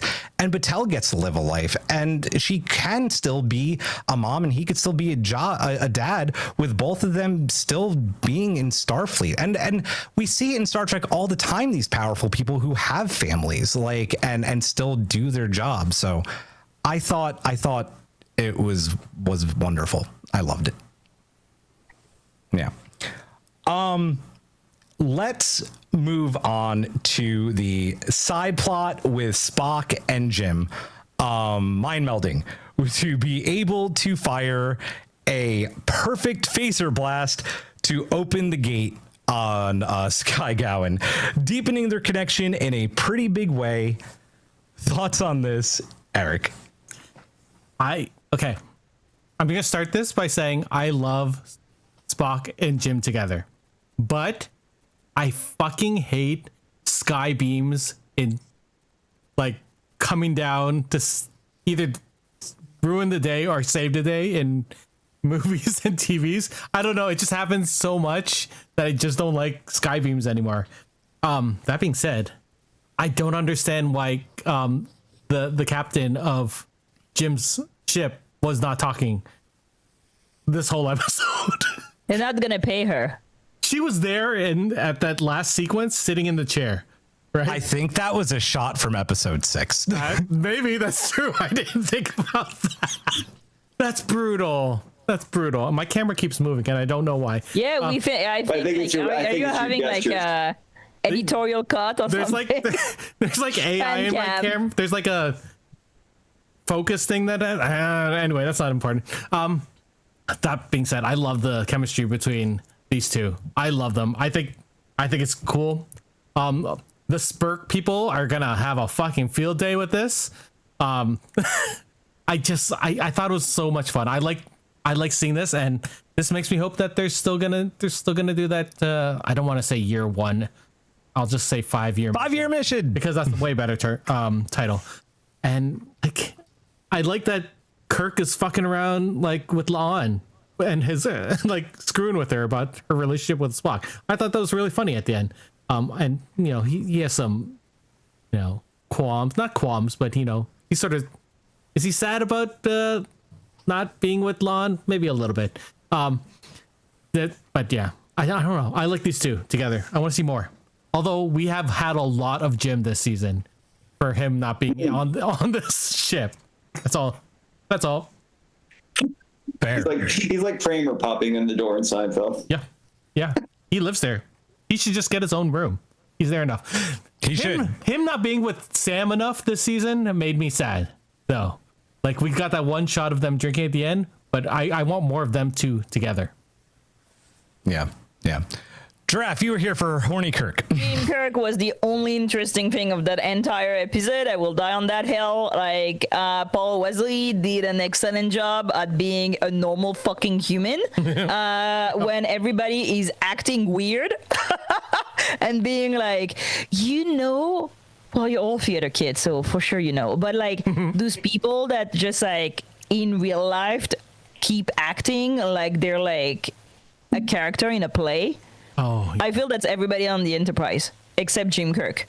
He's the only one that doesn't give a fuck and he's just saying what he thinks. And I'm like, I'm here for that energy. I want more of this. Like, you're not a hero. Like, you're not the main character. Everybody has main character syndrome on that ship. It's my problem. And I like the fact that he just says the weird shit. And I'm like, yes, be weird. I think that he had no rhyme or reason to be there. That it was shoehorned as fuck. That he needed to have a mind meld with Spock. I love the idea in the chat that he's a weekend at burning his captain. She's actually gone, and he's pretending she's here. It's like Discovery when they're like pretending to be like Mirror Universe and they put Tilly in the chair. That. Kung has an interesting thing in the chat. They said I guess Kirk knows about Michael and Cybok now. Yes, I was gonna say. But didn't we talk about this like 17,000 times? That like there's too many people that know about Michael. Like La'an knows about Michael. Like technically Picard knows about Michael. Like that's a lot of people. Also, I don't think that's how mind meld work. I know it doesn't work. I mean, it's not a thing. But I just find it weird. Spock has mind melded with enough people. Yeah, but Spock has mind meld with so many people. Imagine like every time you mind meld with somebody, you just download your entire like memory. So that means that La'an mind melded with Spock, and she has his entire memory, and so him to her. But that's not a plot point now that they're dating. I'm just like, makes no sense, but whatever. I have a question. What if when you mind meld, you only get certain things, and by Kirk saying, don't look at this moon, he definitely looked at that moon? I think Jim Kirk definitely said that because he has a Vulcan captain. He really knows how mind meld function. He's not an idiot. He went to school. He's knowledgeable, and he said he knows that he plays stupid, but Jim Kirk is not stupid. He's many things. He's an idiot. He's an idiot, but he's not stupid. And I think that by saying that, he knew that definitely that's what, when somebody tells you don't say that word, and that's all you're gonna be thinking about. Mm-hmm. Like that's the same thing. So by saying that, even if Spock didn't want to watch or didn't want to see, because it was in the back of his head, like he had to see it. he did it on purpose, and I'm here for it. And also, can we salute at how gay and horny Paul Wesley is playing that scene? It's giving Andrew Robinson being like, oh, you don't want Garrick to be gay? I'm gonna play him so gay. There is no way anybody watching that show doesn't think he's gay. And I'm like, yes. This is there were a few like blog headlines this like today saying like Spurk confirmed in this episode, like not confirmed. Maybe not, but implied. No, it's not confirmed at all. Like if you look at the episode, the only thing you get, why you get that horny, is because of Paul Wesley. That's all. The way he plays it, and this is giving like Shatner being like, "Oh, you don't want me to kiss her? Oh, I'm gonna kiss her over and over again." You don't want that show to be gay? Oh, I'm gonna play that guy so gay. So gay. You're not gonna get one shot of me not being gay as fuck for Spock. And I'm like, man of the people. Thank you. And you know what? He's the only one that can do that. And I'm here for it. Paul is not an idiot. Same. Like, I think he knows what the fans are saying. Also, when Celia goes, Paramount strike, they're not idiots. They know how, like, conservative it's going on that point. And I think that him just giving everything he's got is you know, I salute you. I salute you, Paul Wesley. Thank you. Make Star Trek queer again. He was also really hot in that one shot playing chess, like super duper hot. Draft, did you actually go, or was this all just like a jumbled conversation about Jim? Did you actually like talk about the lasers? Yeah. Okay. Me? No, but like this whole laser thing, nobody gives a fuck. Like, I don't care. It was about Jim and Spock. Yeah. I mean, T'Lyn and Tendi did it better. So. For real. Yeah. Science besties. Huck. What more is there to say? I mean, like, I don't know how the Vulcan mind meld works and that, you know, maybe there's some stuff that Spock doesn't reveal in that. I mean, he's probably got like the fucking memory palace thing going on that Hannibal Lecter does. You know, he can push stuff down into recesses and that. Maybe, you know, maybe it's like Inception. He just shoves it down to like, you know, dream within a dream within a dream level. You know, they were pretty horny for each other in that during that whole chess match. Other than that, I mean, the twin laser thing, yeah, it felt a little. It felt like a kind of a weird excuse in that to make them this close this early on in their relationship, you know, and that's not the way relationships really work. In that, you know, it's like this, you know, it's like the kind of friendship they have was like, you know, it needed all that time and testing and like, you know, the adversity that they faced together. Doing the mind meld this early on, again feels like a little lazy way of establishing. Yeah, these guys are going to be bros for life. You know. I don't know if that's lazy. I think it actually works because like Kelvin gives us like the fact that they were kind of at the academy together. He was an instructor and he was a cadet and he fucked with his program. So it's like the relationship starts that way and quick and fast. But like, we don't know too much. It doesn't seem like Spock and Kirk met at the academy in TOS, which I don't think was implied. But like, I actually really like how organic their relationship has grown since last season. Like when Uhura introduces them together, and it's just been, and then the shit happens on the Farragut, and like he gives the pep talk, and I feel like that's the real start. And then like they just have these like one-off lines together. It's like, I don't know. I love that they have the meld, and then yeah, it's cheese, but it's good cheese. I think we are going to be friends for a long time. Both the chemistry was perfect, you know. And you know, there will even be a time where we will serve on the same ship together. It was that, who said exactly, Giraffe? Exactly. Who the fuck says that? But I loved it. Like it was so cheesy. It was good. I like the mind meld. Was when he said, "Call me Jim," you know, and you could he leaned in. It was like, "Call me Jim." Yeah, yeah.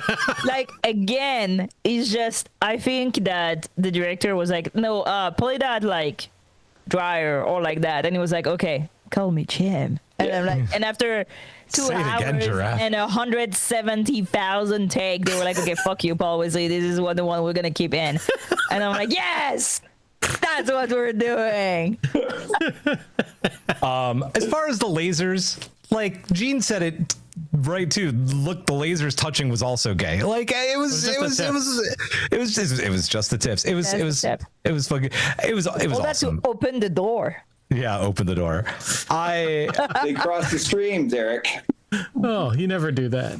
I love the laser beams. I really like the laser beams. Listen, I feel like we've turned a corner as a collective too. Like people were very anti Paul Wesley at the beginning, and I feel like everybody's finally. I know. We have been the Paul Wesley stans, and it seems like the collective is finally on board. Paul Wesley is a great fucking Jim Kirk, and this season has been.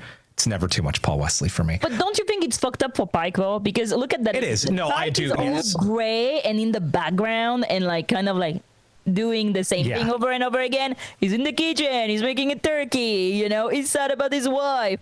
Well, like Kirk is having all the fun part of the episode, and I'm just like, okay. Don't you think so? He had a lot of fun. It's true. But, Compare yeah. Pike season 1 and everything, like, or even Disco season 2, Pike. Yeah. Oh, And now he's like, A house cat. he's sad. He sits, he does this thing, and he's sad. Yeah. He's gonna be sad, Especially at the end of this episode. Yeah. So let's talk about that because this epilogue, man. Corby continues his hunt for immortality. Kirk and Spock are playing chess hotly. Pike being absolutely broken and then seeing the apron, which crushed me. Then walking onto the bridge with Spock noting Corby has found a number of uncharted star systems and number 1 mentioning the start of a new 5-year mission, which cool, I guess. But still feeling like Eric said it right at the beginning of the show. One, it feels like Pike has just lost a piece of himself because he has, and he knows he's going to lose what makes him in a few more years. He just in that chair is broken at the end of it. And it's melancholy, like Eric said. Like, what do we think about this epilogue, Eric? I like that Corby is being portrayed as someone who finds his work in immortality more important than his relationship. Like I know that's been his most important thing, and I hope we see him turn more into that asshole we see in TOS as the season progresses. I don't know how is he. I assume he's coming back next season for season 4. Paul Wesley? No. Corby. Corby. He basically, without saying it, has said as much. So yeah, that's fair. Yeah.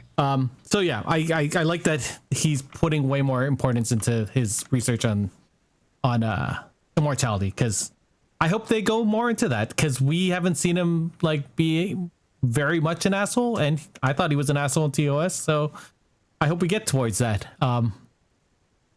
Kirk and Spock playing chess. I think we already talked about that, right? Like, let's go back to it. Man, I love that. I love that they showed that Kirk is such a mastermind for strategy that he beats Spock. I love that because, like Giraffe said, he's not dumb, but he's an idiot, right? And we're banning Joe. Goodbye, Joe. What happened? What the fuck, Joe? What the fuck, Joe? Oh, bye. why were we talking about Disco? We found out that Joe was a troll. Peace. Oh, I don't even remember talking about Disco. That's okay. Keep going. Sorry. I'm wearing a Disco shirt right now. That's so my funny. god, such a cool shirt. Thank you. Maybe I'll put it on the store. Yes, I want one. What was I talking about? Okay. So Una and Pike sitting and talking. I love that Una's the friend that isn't pushing him to, talk. Like, she's just there to be with him. And, when you go through something traumatic, having someone there for you without necessarily pushing is something that a lot of people need. Like, whenever I go through shitty things, sometimes I just want someone to be there with me. and I might not want to talk about it, but I appreciate someone being there as support for it. Yeah. And I love that Una's that. Fucking M83. Like that song Wait came out what year is it? 2024? About 11 years ago. Like that song has been used so much for scenes where people are lost or people that are they're dealing with loss. Cuz the song is about loss in the impossibility of turning back time. Like you just have to sort of go forward, and you're going through some shitty things, but you know that. So having that overplayed with Pike's monologue definitely just made me feel like, fuck, they're ending this on a sad note. Pike's gonna be the sad captain, the emo captain moving forward, which I hope not, but I do hope that this isn't glossed over. I do like the idea that the crew is like, you know what, there's lots out there to discover. We have this new map. That's neat. I want to see more Strange New Worlds. Like this season was sort of. What do you mean more? We didn't really do it. I want to see Strange New Worlds because really this season has sort of been all over the place for me. Yeah. So hopefully the sense of discovery. Star Trek Discovery, you know, that's a good fucking show. Yeah, comes back at the end. It's heartbreaking seeing Pike go on the bridge. Like Julian said earlier, he looks like a lost puppy. Like he's just like, what do I do? Like what? And then he sits down and he doesn't even say hit it. He's not even at that point. He's just Erica tried to get him to say it and he didn't. Yeah, he just goes go ever fast you want. Just do whatever the fuck you want, Erica. You know. Yeah. I'm fine with us going fast, I guess. It was really sad. Like it just, I don't know. That note at the end just, I don't know. It's sort of shitty and sad. But I'm glad they didn't introduce a like random new officer at the end to be like, hey, look.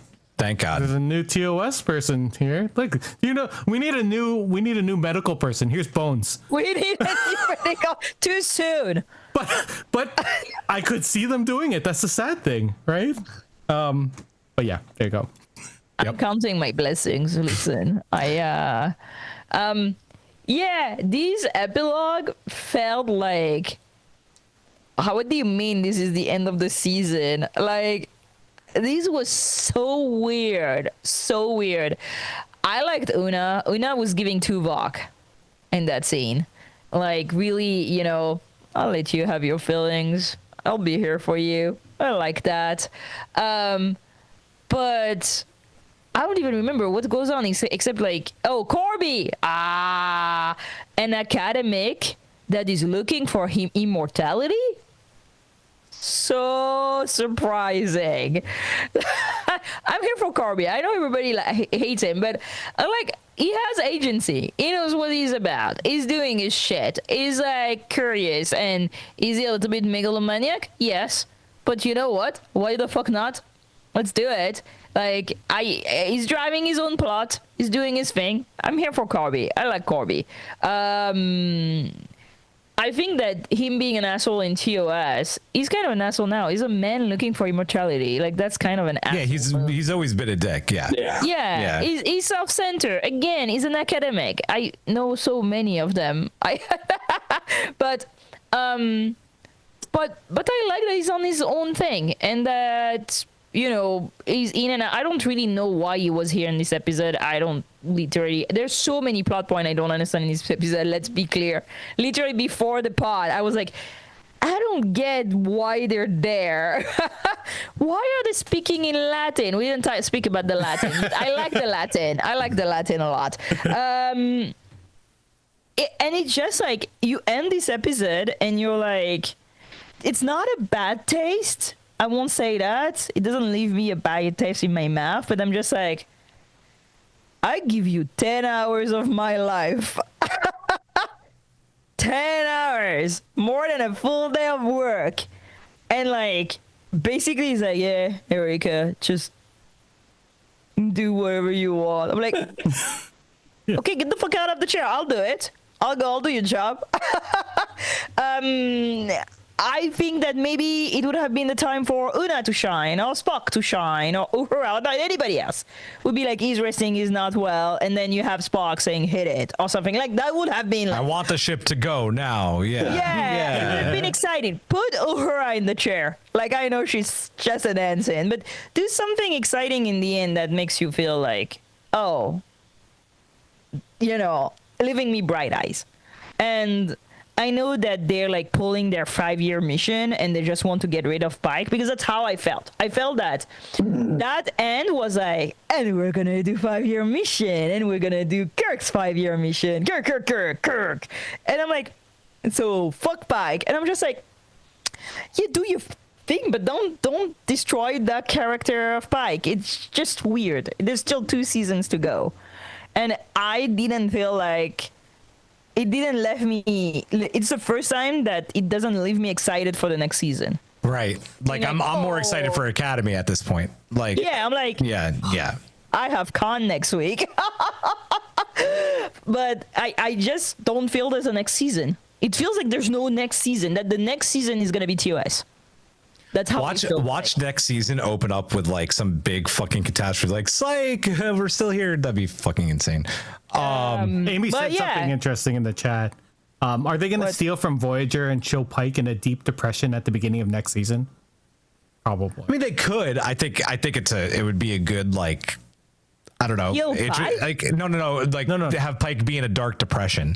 Yeah. I think that, like, it would be a good character study. Like, people saying they want more Pike. Like, I want more Pike too. Like, he doesn't get like studied enough, besides the fact that he's going to wind up in the beep chair. Have an episode with him, like, feeling the ramifications of everything that happened. I think that would be cool. But I don't think, like, you know, when they did like that with Michael, who was like, you know, all like at loss and not knowing what to do and wishy-washy. Right. So everybody was like, it's too dark. And I feel like Strange New World is like, we're the funny They don't want to do that. Yeah. We're doing puppets, you know? So let's go. Let's do some character development. Also, Ensign Mount is so good at those like little hint of, you know, how he feels and stuff. I think that's really when he's the best in the show, when he's able like to play those very nuanced background almost, you know, moments. He has a lot of like facial thing that he does, like with his eyes that are like so conveying a lot. So I'd be here, but they're never gonna do that. I like Giraffe. Like, I'm thinking about that, and I'm thinking about Star Trek 2. Like, it was a sad movie because Spock dies, right? But Kirk at the end still has a little bit of hope for what's moving forward. Like, they could have done something like that with Pike at the end here, right? He could be sad, but he could be like hopeful for the future or something like that. But he's literally hunched in the chair. Yeah, but he's like this. He's like yeah. Yeah, or like Mbenga with his daughter. You know, there's so many examples of like beating death in the idea of like, yeah, person is dead but not dead, you know, and like there is hope for something.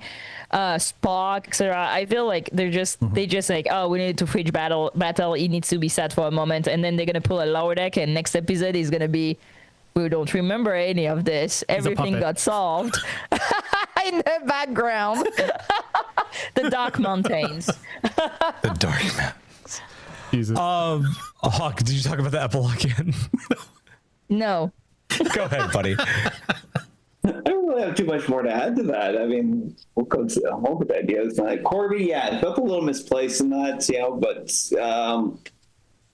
I guess we're going to see more of them. I guess that's hinted at. So I'm not sure where to take that character in that relationship, though. I mean, we know it, you know, where it ends and that, and it's like, but, you know, I guess we have to have that build up, you know, more of that build up to them. They're getting married at some point, right? No, the engagement gets broken off. We basically have to get to a point where Corby disappears. Yeah.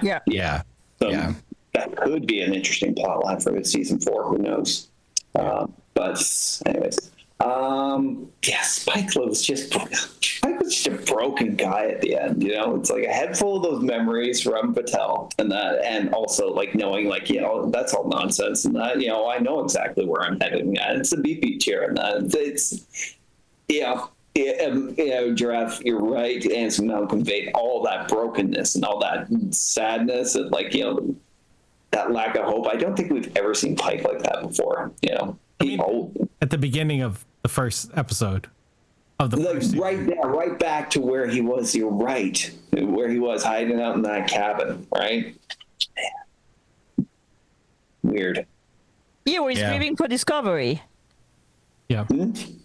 Yeah. When he's grieving for Discovery. Yeah. Everybody that, Yeah. So yeah, it's you know, all I really got from it is that it was basically like we've reshuffled the deck at this point. You know, they're moving forward the 5-year mission, and that they got a few threads that they can follow, and that we don't know what's in store for Pike next season. That I think they're definitely going to address, like, you know, the damage this has done to his psyche and that moving forward, and whether he is as, you know, whether he is as hopeful or not for, you know, the future and that, despite knowing where he's going. That is there a level below like hopeless? Like I don't know. Yeah.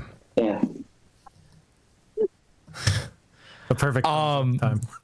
Dude, it's like I can't do anything with my hand if it doesn't. Yeah, the epilogue was weird. Eric, I agree. I did like the sit down like with Una, because like, fuck, I've lost people, man. Mm-hmm. And I've been in that same position. Like, do I want to talk? No, like I'm gonna lose myself in this drink, and I have lost myself in those drinks, and it's been a bad time.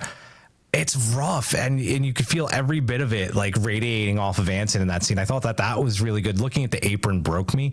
Like I was like, oh, that was good. Oh, listen, but you still want that apron, don't you? I have the apron. I just got to get the sticker on it now. I already said Paul Wesley. I don't need to say it. I will say it again. Paul Wesley's sexy as hell. Like, it's fucking hot. I love the chess. Corby, I just like Killian O'Sullivan's energy altogether. I think he's a good Corby. I like that, like, you know, he's made Corby Irish somehow. Yeah, I know. The accent. I'm like, yeah. You know, we talked about this when I interviewed him at Tribeca. It's pretty funny. It's a good story. You should go listen to that. And yeah, I hopefully we get to that point next season or in season 5 where Corby disappears and goes make this weird fucking robot people to get them to, yeah, because, you know, we've got to get there eventually. Man, Pike in the chair. Season finale, series finale vibes, like Draft said at the top of the show. It's like, it's just fucking weird. Like I am always unabashedly a big supporter of this show. I love it. But like, yeah, I can't wait for Academy. Like I can't. Like I could wait for Strange New World season 4 at this point, but like just give me Academy. That show looks hella fun. I wish, again, like I'm gonna just keep making the noise. Oomph. There was no oomph at the end of this, and it just felt very dead. Like it just, but not intended. The little bit of pun intended. Yeah. It just, I get it. Pike should feel broken, and I think he's a great actor for like portraying it there. But like, it is Star Trek. We're supposed to boldly go where no one has gone before. And the name of this episode, which I still think is a weird name for this episode, New Life and New Civilization. I don't understand why. Yeah, I just like, what do you mean? 2 people died, and you decide that one civilization needs to be fridged forever? New Life and New Life and New Civilizations was a choice to name this episode. I just did. There was no hopefulness at the end, Also, and that was sad. Is he mourning his kid too? Like, I keep thinking about this. I think he's mourning Marie. I think he's mourning the dog. I think he's mourning his kid. I think he's just mourning the life that he could have had. Yeah. Like, you had a full kid and you live a full life, and then they're dead. Yeah. Like, Yeah. It's like fucking it. dark. It's fucking dark. It's fucking I don't dark. like it. It's the Mass of Brian torture episode. I'm telling you. Like It is, though. It's the Roy simulator. I wonder how this would have hit if it was a mid-season finale. Oh, right. Like this could have been like when, this is spoilers for a show that ended so long ago, when the Galactica found Earth 1 mid-season. That's what this felt like, right? Like that. That's literally what this felt like. It felt like that hopelessness and that shittiness, but then they at least had the second half. We have nothing for months, if not a year. They should have done all the Battle episode in the first episode. So having like hegemony, and then the other one like 305, and like this one, and also 305 and 310 together next to each other would have been much better. And can I just say, I don't remember that fucking plot. you said something that really resonated with me about how they should have just done this in Hegemony Part 2, because that would have been a worse fridging. Like, it would have been an actual fridge, but it would have hurt more. I think you're right. I think it would have hurt more here than action. Than it hurts here, because it's just more like diluted. Yep. Let's do final thoughts. We will go in reverse. Final thoughts on the season finale, Hawk. Very weak outing in that for a season that's been, had some highs, had some really good episodes, especially early on, but just seemed to have really tapered off at the end in that. So it's not surprising this is like, as weak a finale as it is. Draft. I'm not mad. I'm disappointed. Stop killing Gamble. Like, once was too much and two is ridiculous. And I'm just like, I don't know. I'm just confused. I don't know where we're going after that. I'm just like, something that happened. And now, I don't know. Is Spock okay? I hope he is. I think he is. I think Spock's okay. I think out of everybody at the end of this, like Spock and La'an, we didn't even talk about Spock and La'an like being fine. They've got dance practice. I hope Uhura is okay. I hope Mbenga is okay. I don't know what Mbenga was doing during this episode. No one does. They just put him in random episode to do random shit because they paid him, and I'm sure he has something in his contract that says that he has to be a certain amount of time in any episode. I am not lying. I'm convinced he negotiated something in his contract and he has to be in all those episodes. So that's what they're doing, because it makes no sense most of the time. I'm mostly confused. I don't know what happened. Eric. I think I'm mostly bummed. That too. Like the episode was fun, whatever. Like I said earlier, this is the first finale that I've not watched multiple times. Even when it came out today, I watched it once and I was like, okay, I'm done. I'm done with this. I've actually not watched it on like Paramount Plus. I had to because I wanted to read and see if I missed anything. Yeah, just the and I definitely missed scene. stuff because the screeners did not have good audio quality. I'm just throwing that out there. Yeah. The to end on such a unhopeful beat was so un-Star Trek. Like, I'm not looking forward to season 4. That's sort of shitty, and I hope other people don't feel that way. But I'm just sort of sad. And out of all of the episodes that they made a sequel to this season, I did not want it to be episode 5, which I didn't care That's about. fair. Yeah. At that point, like, I had no connection to the villain, which, I like Gamble. I'd rather have that connection than anything. Yeah. I don't know. Like, yeah, I don't know why they just made me sad for the next season. You're confused. I'm confused and sad. I'm confused and sad. I'm confused and sad. I don't think I've ever felt this way in a Star Trek finale. Like, just been like bummed and being like, I don't know where this is going. I guess I don't know. Oh, I'm gonna forget there's gonna be a season 4. Like, it's gonna show up and I'm like, oh yeah, fuck. I hope they go somewhere. For me, I'm more excited to see what's going on in Alien Earth than that. I came out of episode 6 this week and I was like, wow. God damn, that show was so How good was that meme? Good. That meme was. I'm so glad you waited. I'm so glad that you waited. I really want to feel that way about Star Trek and Strange New Worlds and that, but it's not there. They should have put episode 9 as the finale. I would have ate that up. Oh, 100%. 100%. But then ate that up. Like, oh my Yeah. god, tension. Are the girls gonna be okay? And we're gonna go back. Are you still talking to her? Like, I want to know that. Yeah, that would have been an okay finale. That would have been good.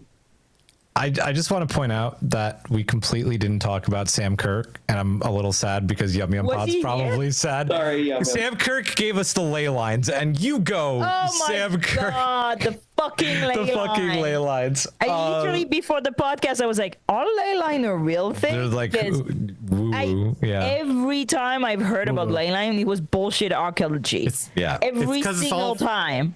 Every time I heard it, it was on Supernatural. That's all And I'm just like, why is it in I think they were Star mentioned Trek on Fringe, too. science? Fringe, yeah. And This you know, is why I thought it was Wolf in the Fold in that, because didn't the creature travel from like a certain ley line in that, like from Earth and that directly out into space?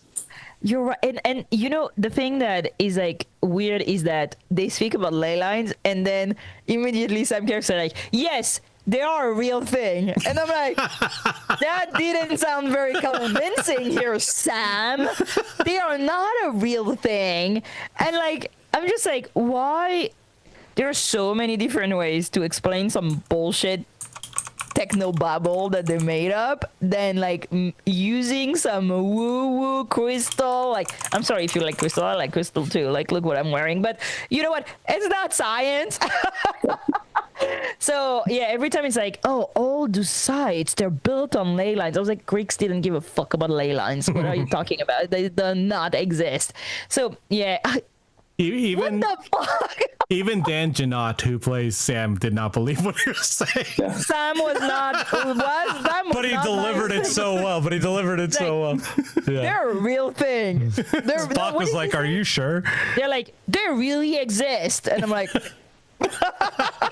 what? Yeah.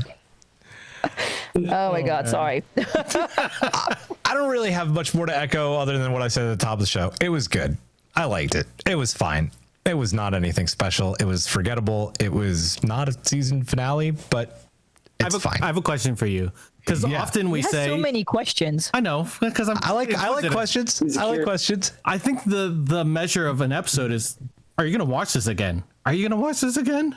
Like, No. will you? The only time I'll watch this episode again is like when I do like a full Yeah. rewatch. Yeah, that's all we have to say, Yeah. really, right? Yeah, That's how we feel about the there's so finale. many episodes that I would rewatch this season like over and over, and this is definitely not on that list.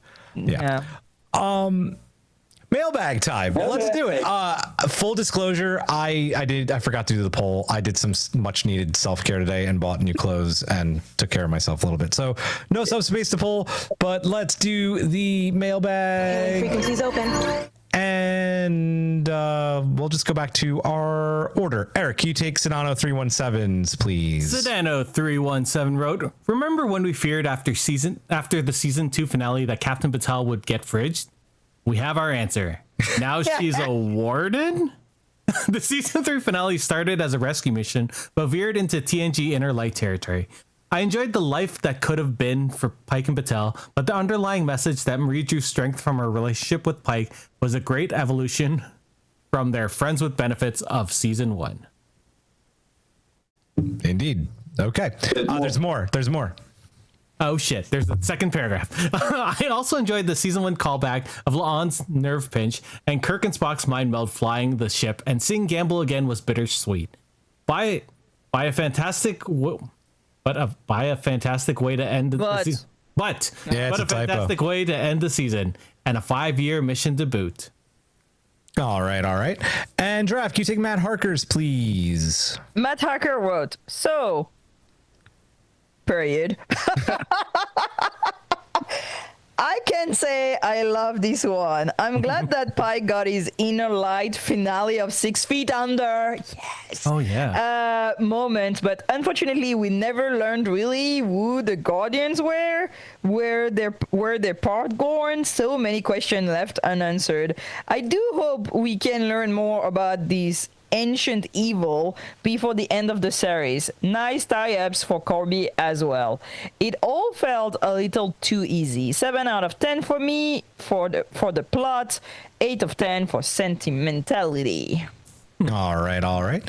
Huck, you take Jedi Cats, please. Sure. Jedi Cat Road can't say this was a banger of a finale, although it had some great moments. Pike and Battel's inner light-esque what if, Leon's Vulcan nerve pinch, or Scotty getting hazed, and the Spock Kirk beginning of a beautiful friendship. I'm hoping this is the last we'll hear of Pike's destiny for a while, because it seems to be the only story the writers have for him.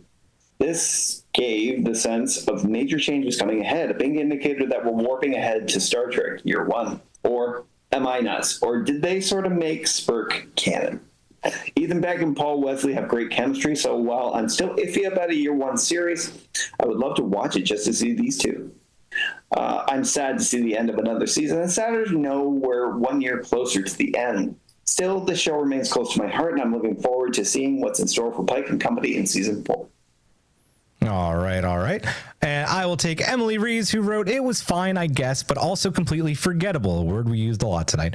"Comparing it to other finales, this was a weak one. It felt like a mid-season episode," very true, "before they gear up toward the exciting finale. The biggest problem is that I knew exactly what was going to happen. I was never surprised. Another problem is that I could see the hands of the producers a mile away, especially concerning the Spock-Kirk friendship. It didn't feel organic at all. Oh, and can mind melds really do that? Who knows? They've been winging mind meld since the 60s. Who fucking knows? It's a good question, though. Yawn. Here's hoping season 4 is better.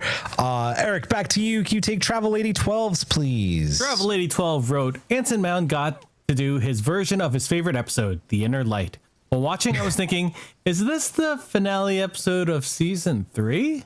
It most definitely is the final episode of Marie Battel.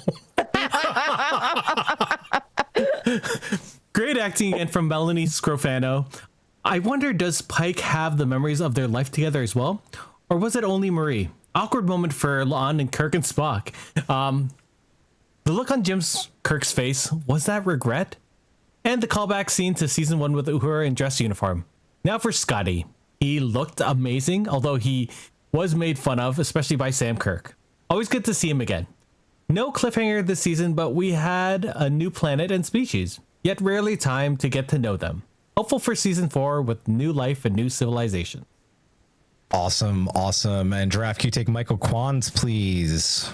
Michael Kwan wrote, I felt it was a moderately satisfying wrap-up to a season that has itself been only moderately satisfying. We solved the problem of the Vesda and saved the galaxy by putting a cork in it. Pike and Battel got to lead a life fully lived. I fully believed, experienced it all, including the time between the scenes we saw. And Corby gave the crew a bunch of strange new worlds and new civilizations to go boldly to in seasons 4 and 5. Here's hoping the writer make more with that raw material than this season. Okay, Paramount, listen to me. Make the statue into a wine cork. Yeah. Wine cork. Yep. That would be perfect. Yep. You know, again, Stargate. It's just like the end of like the first episode of Stargate SG-1 where they're like, we got all those new worlds that were given we didn't to talk about us. Stargate this episode, damn it. And it really feels like this, like, oh, we didn't know where to go. Look at all these new words on a map. Woohoo! That we might decide to go to. Hawk, you take Dana's, please. Dana wrote, it wasn't the most balls to the wall crazy ride of a finale, but it was probably one of my favorite season finales for a while. Battel was back with actual dead wife energy this time.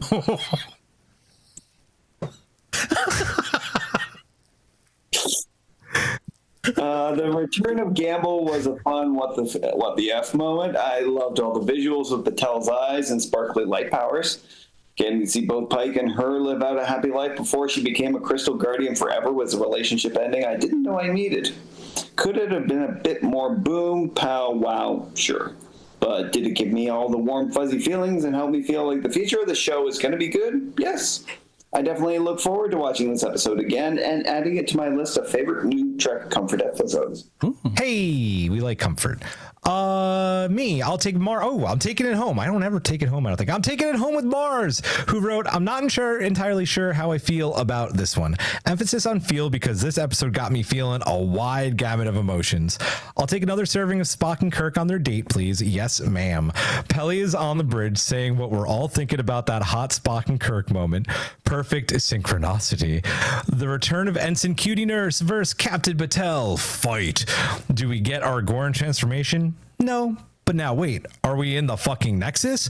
Okay, no, but we do get our fridge moment. She's literally iced as the darn statue, and now Pike is sad and still destined for the beep beep chair. What a wonky season. It's been fun, mostly. And that's it. That is the end of Strange New Worlds Season 3. We hope you've enjoyed our reviews the past 10 weeks, and we look forward to seeing you some more. We are all taking a much needed break off next week. We will have a brand new episode, though, of Alternative Space with Giraffe and Amy, and that is going to be awesome. That'll be next Thursday. And I am taking...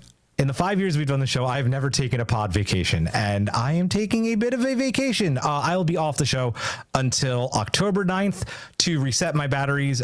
Giraffe is going to take the con for our Star Trek con reviews, and then I'll be back when we do our Lower Decks Season 1 anniversary show.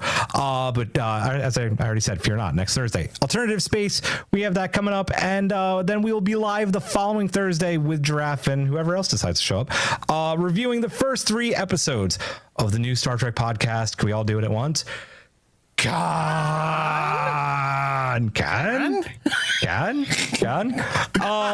gonna do it for this one. We love you guys. For Hawk, for Eric, for Giraffe, for Julian, that's me.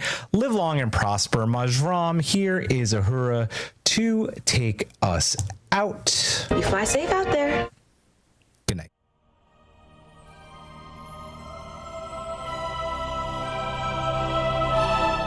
Thanks for beaming into our podcast today. If you want to keep the hailing frequencies open, you can subscribe on Apple and Google Podcasts, YouTube, and Spotify. Like what you hear?